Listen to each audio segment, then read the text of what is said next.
In figure 6.13 AB and CD intersect at O। ये मेरी एक लाइन AB है और ये मेरी एक लाइन CD है। They are intersecting at point O। और आदत किया करो कि क्वेश्चन पढ़ते पढ़ते उसकी फिगर ड्रॉ, आपको आधा क्वेश्चन वहीं पे समझ आ जाता है क्या कहना है। आगे कह रहे हैं if angle AOC plus angle BOE, मतलब यहाँ पे E भी कोई है तो यहां से उसने एक E बनाई हुई है OE। कहते हैं अगर angle AOC plus BOE is 70 degree, तो गिवन में पहली चीज क्या आ गई, angle AOC plus angle BOE is कितना 70 degree and angle BOD is 40। BOD कितना है, ये वाला है 40। अंडरस्टूड, ये वाला क्या है 40।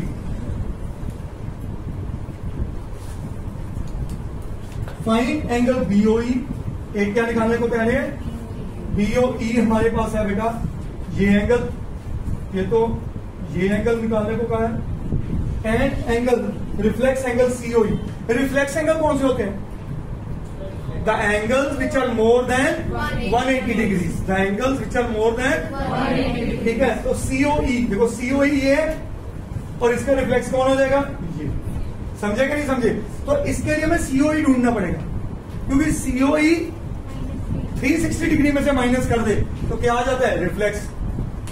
आप याद रखो एक property, angle plus its reflex is equal to 360 degree. Angle और उसका ही रिफ्लेक्स क्या होता है 360 डिग्री, क्या होता है 360। ये याद रखना आप सब, ठीक है। अब आते हैं अब अगली बात, हमारे पास सोल्यूशन में देखो क्या क्या गिवन है।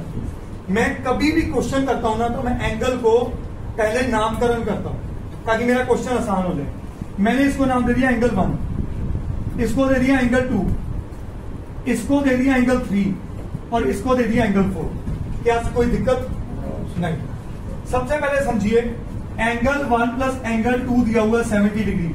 आप सब लोग मेरे साथ हो, बोलिए, ये गिवन है ना, ये देखो। अब अगली कहानी, what is angle 1 plus angle 2 plus angle 3? ये क्यों 180 है, लीनियर पेयर, एंगल होना, क्योंकि 2 से ज्यादा है, 2 से तो क्या होता है लीनियर पेयर। तो ये बना angles on a, angles on a, क्या ये सब समझे? आगे 1 प्लस 2 की वैल्यू क्या है 70। तो इसकी जगह मैं लिख लूं 70 plus angle 3 is equal to, तो angle 3 is equal to 180 minus, तो एंगल 3 कितना आ गया बेटा, क्या ये समझ आया? बोलिए, किसी को इसमें कोई doubt? Angle 3 comes out to be 110। ये मेरे पास आ चुका है कितना। अब आपको मैंने कहा किसी भी एंगल और उसका रिफ्लेक्स किसके बराबर होता है 360। तो COE का रिफ्लेक्स पूछा गया था, यस और नो? ये लिखा, मैंने लिखना भूल गया बट ये पूछा गया था। अब COE एंगल आ चुका है तो उसका रिफ्लेक्स निकाल दूंगा। तो reflex angle COE is equal to 360 में से एंगल COE माइनस कर दिया कि नहीं कर दिया? बोलो, क्योंकि दोनों का सम कितना है 360 डिग्री। तो 360 में से कितना माइनस कर दिया और ये कितना आ गया? तो रिफ्लेक्स मैंने आपको कहा था हमेशा किससे बड़ा होता है 180 से। किससे बड़ा होता है? तो आ गया कि नहीं आ गया? बोलिए। अब ये निकाल चुका हूं जो इतना बड़ा एंगल था। अब किसकी टर्न है? किसकी? इसकी। यस और नो?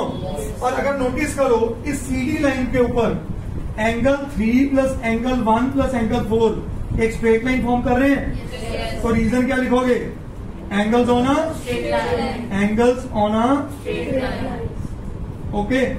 अब यहां से एंगल 4 पता कितना है 40 डिग्री, एंगल 3 पता कितना है 110, और क्या नहीं पता वही ढूंढने को कह रहे हैं ना एंगल BOE।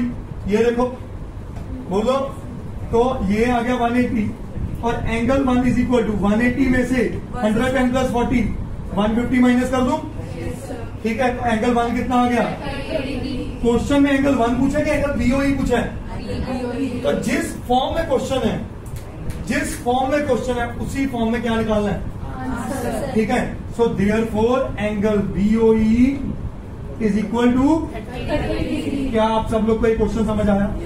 तो ये क्वेश्चन वापस मैं सीओई में ले आया, समझे कि नहीं समझे?